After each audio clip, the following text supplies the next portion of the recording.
Assalamualaikum warahmatullahi wabarakatuh.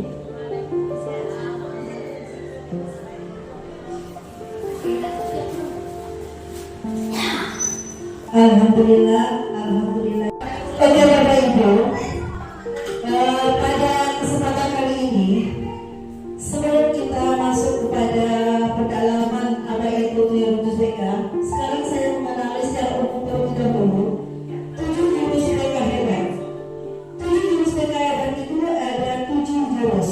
Yang pertama adalah kenali potensi, yang kedua kelola emosi, yang ketiga tumbuhkan resiliensi, keempat jaga konsistensi, kelima jalin koneksi, keenam kolaborasi, dan yang ketujuh menata situasi. Jurus 1 dan 5 itu merupakan jurus yang kita kembangkan ke siswa, dan jurus 6 dan 7 itu merupakan sebuah jurus untuk menata sekolah kita biar aman, nyaman, dan mengembirakan. Dan nanti karena keterbatasan waktu, hari ini saya hanya membahas 1 jurus saja, yaitu langsung pada jurus yang kedua, yaitu kelola emosi. Oke Bapak Ibu, karena kita tadi sudah memfilosofikan jurus ini adalah tentang pencaksilat, maka masuk kepada selamat datang para pendekar. Semua kita adalah para pendekar yang akan menyelamatkan siswa-siswa atau murid-murid kita nantinya. Ini ada salah satu orang yang mau Bapak Ibu yang mau membacakan ke depan dengan menggunakan ekspresi. Selamat datang pendekar. Selamat datang di Gunung Merapi. Di sini kita akan belajar mengenal jurus kedua, yaitu kelola emosi. Kendalikan emosinya agar emosi tidak mengendalikan.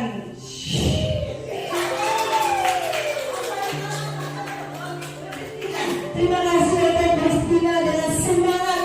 Nah, oke Bapak Ibu, sebelum kita masuk kepada mengelola emosi, saya mengajak Bapak Ibu dulu semuanya di sini untuk bernyanyi lagu 7 jurus BK hebat.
bahwasanya kita akan memberikan pada e-learning, yaitu dengan ARKA, aktivitas, refleksi, konsep, dan aplikasi. Nah, pada aktivitas hari ini akan saya kasih ibu-ibu masing-masing ibu satu kertas. Dan itu permainan atau aktivitas kita hari ini. Kemudian nanti dari kertas emosi tersebut kita akan mendiskusi ke refleksinya, mendiskusi menggali makna di balik permainan atau simulasi kertas emosi. Kemudian nanti kita konsepnya nanti akan kita mengenal konsep sel atau kompetensi sel. Kemudian kita akan mengenal peta emosi. Kemudian kita juga mau mengenal model sederhana tentang mengendalikan dinosaurus kita. Kemudian bagaimana dinosaurus vs dinosaurus, palang vs dinosaurus, dan juga dan membedakan, dan yang terakhir Rumus Pro, dan aplikasi yang terakhir kita akan membuat media pembelajaran dalam bentuk sel. Saya bagikan dulu masing-masing Bapak Ibu mendapatkan satu kertas. Tolong Ibu bagikan. Oke Bapak Ibu, bisa diangkat kertasnya. Kertasnya apakah dalam keadaan bagus, mulus? Oke. Nah, kertas yang saya bagikan kepada ibu-ibu di sini itu anggap sebagai simbol. Kertas ini adalah simbol kelola emosi. Nah, jadi ibu anggap kertas yang masing-masing sama ibu simbol kelola emosi. Dan nanti saya akan membacakan cerita. Dari cerita yang saya bacakan tersebut, jika ibu merasa senang mendengar ceritanya, maka kertasnya cukup dielus-elus atau dibesar-besar, disayang-sayang. Tetapi jika ibu mendengar ceritanya marah, kecewa, bisa ibu remuk kertasnya atau sobek sekaligus terserah. Nah, jadi ya saya dia mewakili kelola emosi kita kertas ini. Oke Bapak Ibu. Pagi itu ibu berangkat ke sekolah mengendarai sepeda motor. Bahan ajar yang sudah disiapkan rapi digantungkan di motor. Namun, itu ya, bisa-bisa kamu merasa. Namun, beberapa meter sebelum sampai sekolah, motor mendadak mogok karena kehabisan bensin. Dengan susah payah, ibu guru mendorong motor hingga sampai ke sekolah. Nah, jadi kalau ibu merasa senang, merasa kesal, merasa kecewa, dimakan kertasnya. Bayangkan aku naik motor dulu ya. Ya, masih dulu sampai ibu apa sudah boleh? Oke, kita lanjut kepada cerita selanjutnya. Sampailah ibu guru di kelas. Hampir semua siswa datang tepat waktu.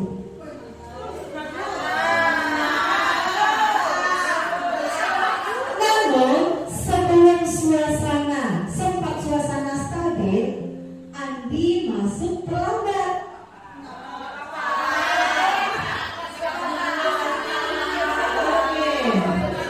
Ia hanya menunduk sambil berkata, "Maaf Bu, saya telat."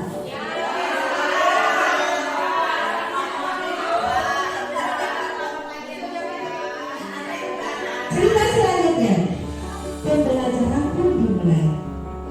Namun, saat akan menggunakan bahan ajar yang sudah disiapkan, ibu guru tersadar bahwa bahan tersebut tidak ada.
dengan bahan ajar yang kembali di tangan.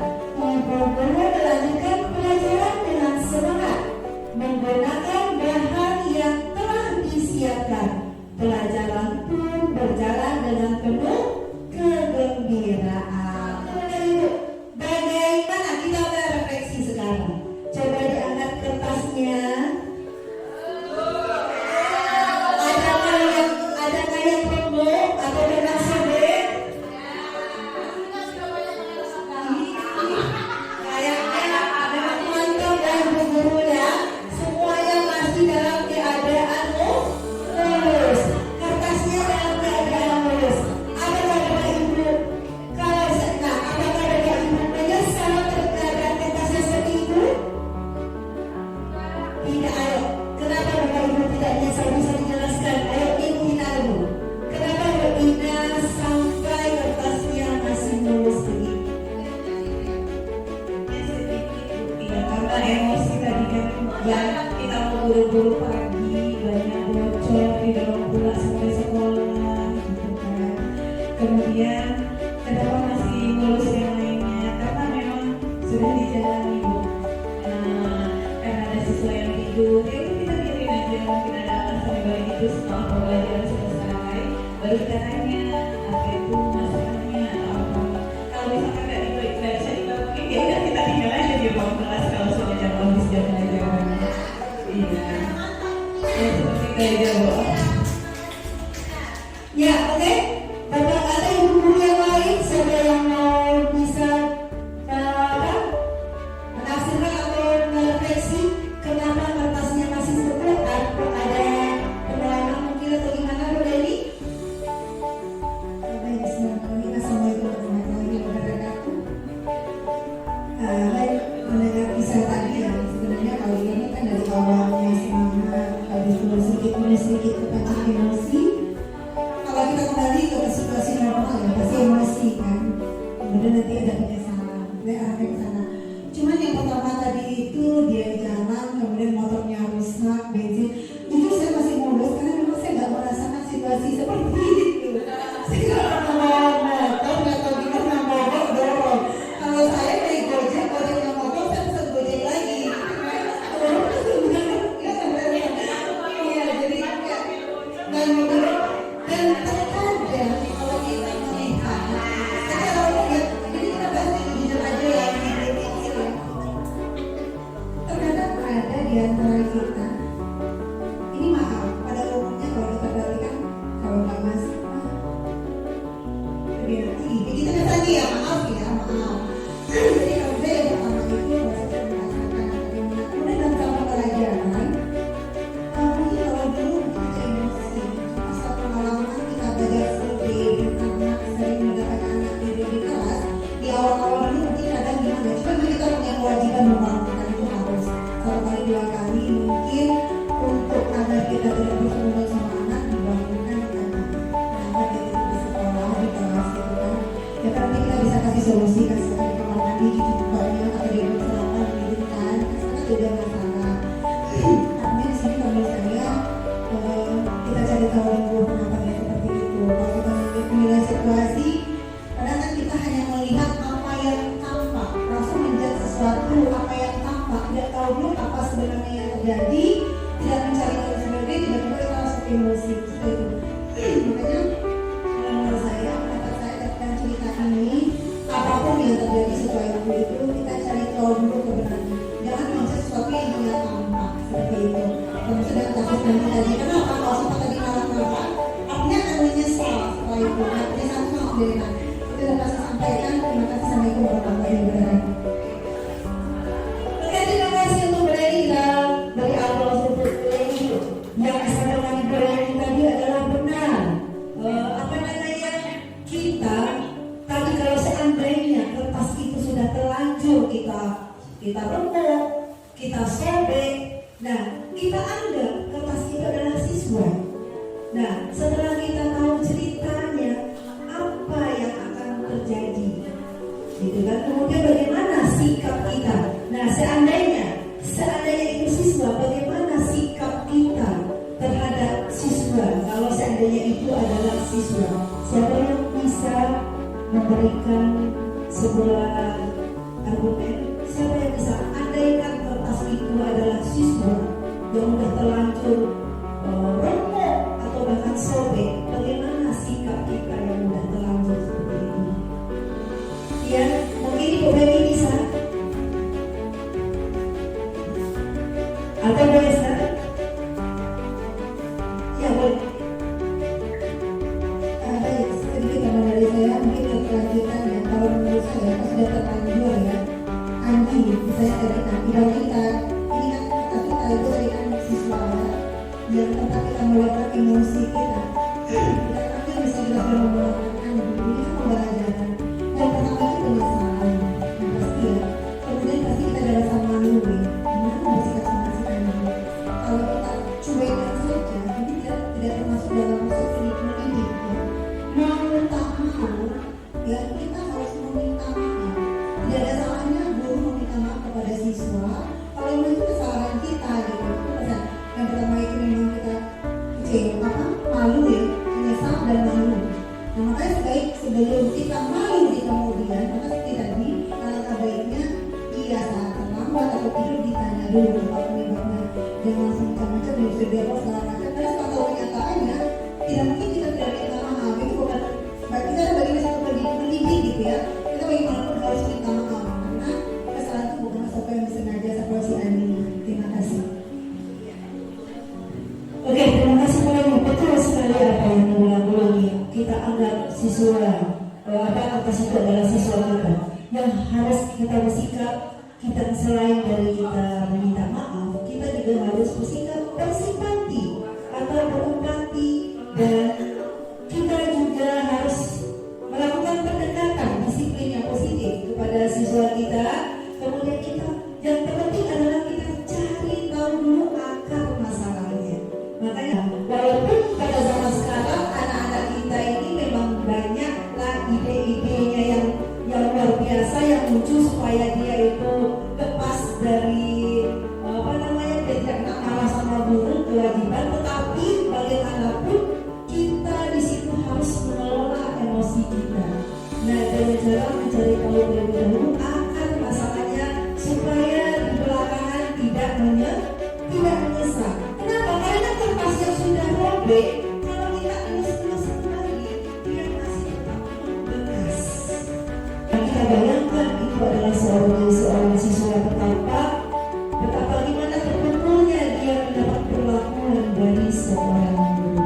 Maka dari itu saya mendapatkan sebuah apresiasi yang bagus hari ini. Ternyata alhamdulillah teman-teman guru kita bisa mengelola emosinya dengan bagus sehingga tidak jadilah dengan kepleset pendekarnya. Jadi pendekarnya tahap ini aman dan sentosa.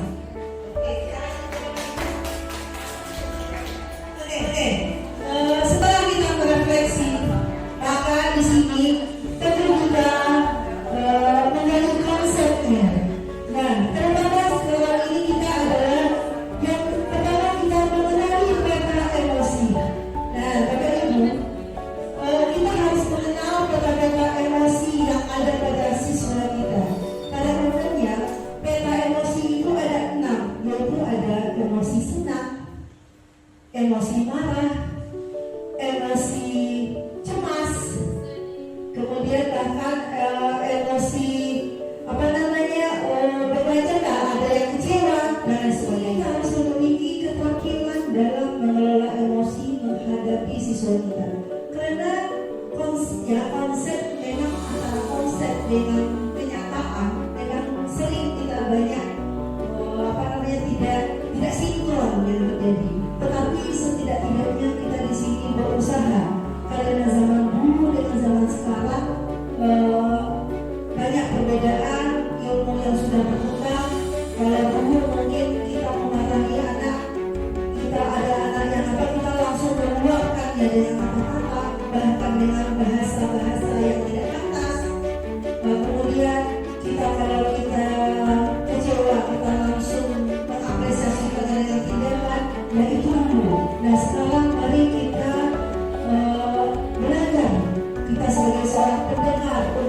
mengelola emosi melalui pembelajaran sosial emosional atau KASEL. Yang mana di sini ada beberapa pembelajaran. Yang pertama adalah keterampilan relasi. Nah, kemudian ada pengambilan keputusan yang tanggung jawab tentang kesadaran diri, pengelolaan diri, dan pengelolaan sosial. Nah, kompetensi KASEL ini bisa kita terapkan di kelas. Kalau seandainya kayak seperti tadi, Andi dia terlambat, Andi dia tidak terlambat tapi dia ngantuk. Sementara kalau kita tidak memiliki emosional atau sosial yang bagus, maka mungkin kita sudah marah-marah kepada si Andi.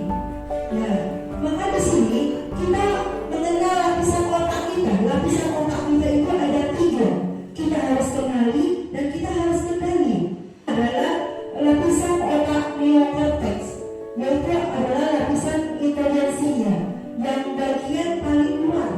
Nah, disinilah kita berpikir logis, mempertimbangkan, membuat rencana, kemudian menyelesaikan masalah. Kemudian ada limbik, yaitu otak mamalia. Sistem limbik, yaitu dia mengendalikan emosi tadi. Emosi ada emosi marah, takut, senang, kecewa, bahagia dan sebagainya.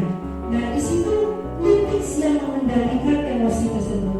Dan yang ketiga, otak reptilia, bagian dalam dari otak yang nama kita lambangkan sebagai dinosaurus. Nah, tugasnya menjaga kita tetap hidup. Nah, bagaimana di sini kita akan simulasikan bagaimana lapisan otak kita bekerja, Bapak Ibu. Ini kita anggap kepala tangan. Nah, kita lambangkan otak kita ini adalah kepala tangan. Nah, kalau kepala tangan kita dia mengepal, yang pertama adalah jadilah jempolnya bagian dalam, itu otak bagian luar atau neokortex kita berfungsi. Kalau dia mengepal, kalau yang jempol kita lambangkan limbik, yang dilambangkan dengan uang. Nah, ini Bapak Ibu. Nah, ini pengendali emosi. Jempol ini dilambangkan dengan bunglon. Kenapa dia dilambangkan sebagai bunglon? Karena bunglon ini cepat berubah. Nah, coba berubah mirip dengan perasaan kita. Kita yang kita cepat bisa berubah. Yang awalnya kita senang, tiba-tiba bisa berubah takut atau lalu marah.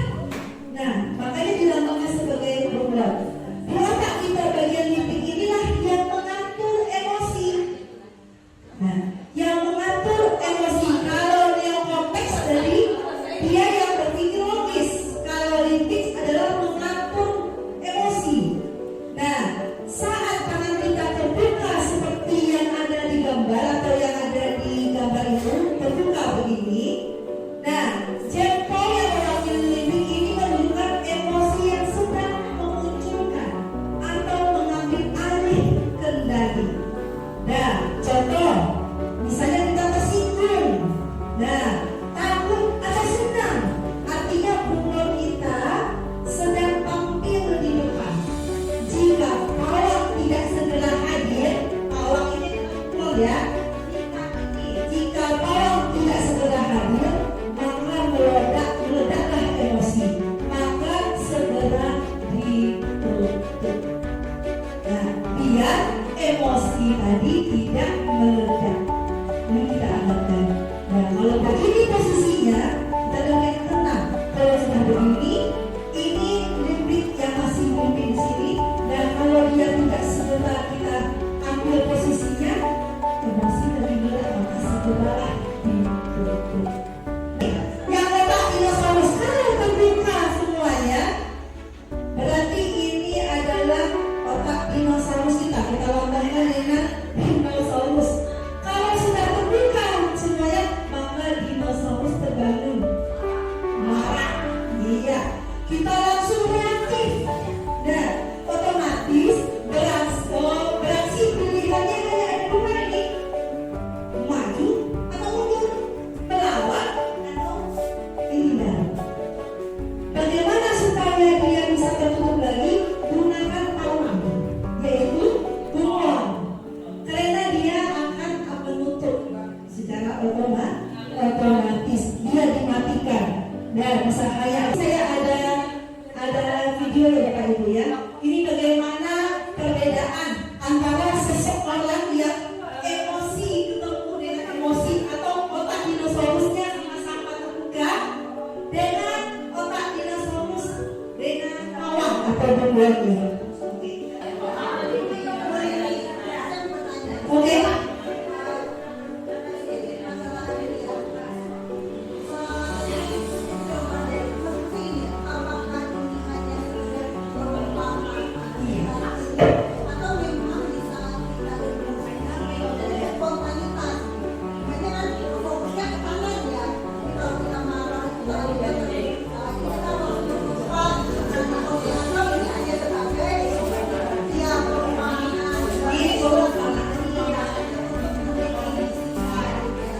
Ini kita bukan simbol, tapi pengendaliannya pada diri kita. Kita simbolkan. Makanya tadi ada kasih name, kita kasih nama emosi kita itu. Kalau seandainya kita lagi marah nih, saya lagi marah gitu kan. Dengan tidaknya kalau kita sudah mengatur ulang di memori kita itu saya lagi marah, secara otomatis otak yang lagi marah itu berada di yang ada di situ silap otak bagian tengah kita, yaitu otak bagaimana tadi mimpi kita. Karena setiap manusia pasti memiliki ini, setiap manusia pasti memiliki 3 bagian otak ini, dan dalam keadaan emosi ini berpengaruh, sangat berpengaruh sekali neokorteks, limbik, dan otak reptilia, dan sangat berpengaruh. Bagaimana supaya otak reptilia kita ini tidak berfungsi?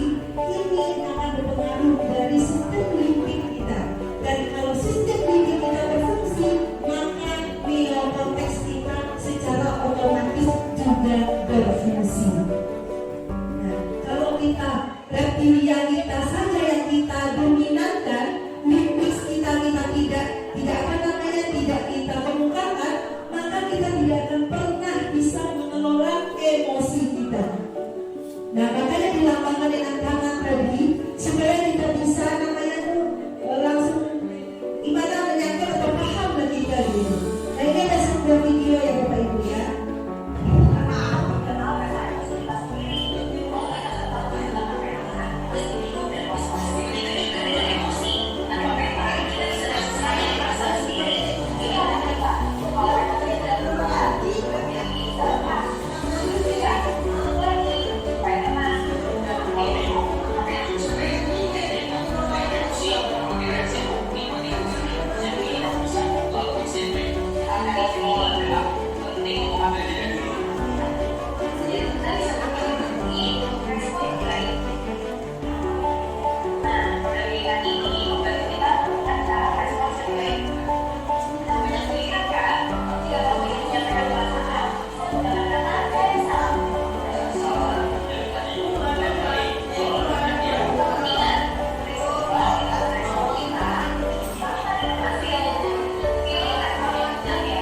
Kembali lagi ke materi. Tadi sudah ada 2 video. Yang video pertama adalah itu otak otak dinosaurusnya aktif ke dalamnya sehingga akan membuat emosi atau pengelarian. Ya. Video yang kedua itu antara pawang dengan dinosaurus. Yang satu dinosaurusnya aktif, yang satu lagi pawangnya aktif. Maka dia menenangkan. Kalau kita samakan dengan video yang Bapak Guru tadi dengan siswa tadi, maka itu tidak akan ada solusinya. Tapi kalau kita jadikan video yang kedua, video antara pawang dengan dinosaurus, kita jadikan dalam menyelesaikan masalah, itu baru ada penyelesaiannya.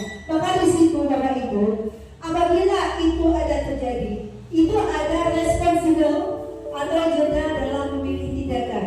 Itu harus ada jedanya. Misalnya dengan jeda mungkin bisa, yuk misalnya siswanya marah, ayo tarik nafas dulu, itu contoh jedanya. Nah, emosi kalau kita adakan jeda di situ, maka respon tindakannya akan berubah menjadi positif.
dinosaurus versus dinosaurus, maka dia akan menghasilkan dinosaurus yang besar. Nah, kemudian video yang kedua tadi antara seorang anak dengan adiknya, yang adiknya dinosaurus, yang kakaknya apa harusnya? Paham ya? Jadi maka dia akan menjadi positif. Contohnya ini Bapak Ibu, saya merasa kesal saat kamu menyerobot mainan saya. Saya berharap kamu bisa antri dan tertib sesuai aturan pilihannya. Dengan adanya kita memberikan nama itu Bapak Ibu, kita kita bisa secara otomatis meredakan atau mengaktifkan hormon kita supaya emosi kita itu tidak muncul atau dinosaurus kita. Nah Bapak Ibu, sekarang kita akan merancang kelas ini bernuansa sel.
Pilihan yang Bapak Ibu ambil untuk mereda emosinya.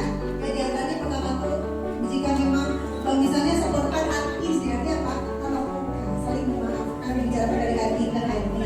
Kemudian dari buang away ya. Itu kan berobatkan pergi. Tapi kan tidak dengan tinggalkan dulu. Jangan diperpanjang selamanya. Ya, terlihat dari senyumnya, terus matanya. Terus yang ini kira-kira mau apa Ibu? Bukan untuk kayak ekspresi kecewaan. Lagi dulu. Yang pertama itu emosi itu pada dasarnya dibagi menjadi 6. Yang pertama itu ada emosi jenisnya itu ada 2, ada emosi positif, ada dan emosi negatif. Nah, kalau emosi negatif itu seperti marah, seperti sedih itu bisa di pertengahan, lalu gembira itu ke positif, lalu senang itu ke positif, takut bisa ke emosi negatif, dan nakut itu antara ya Bu. Di 6 jenis emosi ini Bu, ini nanti ada pemicunya. Tiba-tiba ibu itu gembira, pasti ada pemicunya kan Bu, ada sebabnya. Misalnya mana tahu dikasih uang lebih bulanannya sama Pak suami, atau TPP-nya cair. Marah, mungkin kita kalau di kelas itu tadi ya Bu, ada pemicunya yang sudah dijelaskan oleh Bu ini tadi, ada ceritanya. Mungkin gara-gara bensinnya habis di jalan, bannya bocor dan lain sebagainya. Takut juga begitu juga. Jadi inilah bentuk dari roda emosi. Terima kasih kepada kelompok 3 yang sudah memaparkan, dan saya mengucapkan terima kasih sekali lagi kepada setiap kelompok 1, 2, dan 3 yang sudah sangat bagus sekali dalam membuat gambar dan mempresentasikannya. Dan Bapak Ibu, terima kasih. Mungkin apa yang kita aplikasikan tadi, membuat rancangan-rancangan untuk sel, baik itu roda pilihan, kemudian roda emosi maupun cuaca emosi, ini bisa kita terapkan di kelas kita. Dengan adanya kita mengenal emosi siswa kita pada hari itu, kita juga bisa merancang pembelajaran kita itu. Jadi Bapak Ibu, di sini kita dituntut kita yang memahami siswa, bukan siswa yang memahami kita. Karena kita sebagai seorang pendidik yang kita tidak bisa memaksakan siswa itu harus sama pemikirannya dengan kita orang dewasa. Kenapa? Karena lebih jelas dari segi umur udah jelas berbeda, tentu pemikirannya berbeda. Maka mari kita sama-sama belajar untuk masuk ke ranah siswa kita supaya kita bisa membaur lagi kepada anak dan bisa menciptakan lingkungan yang belajar yang aman, nyaman, dan menggembirakan. Oke, terima kasih Bapak Ibu atas perhatian. Saya mohon maaf atas segala kekurangannya dan saya berharap untuk kedepannya kita masih ada pertemuan selanjutnya. Ya, masih banyak tuh jurus-jurus, ada jurus 1, jurus 3, jurus 4, 5, 6, dan 7. Nah, terima kasih. Assalamualaikum warahmatullahi wabarakatuh.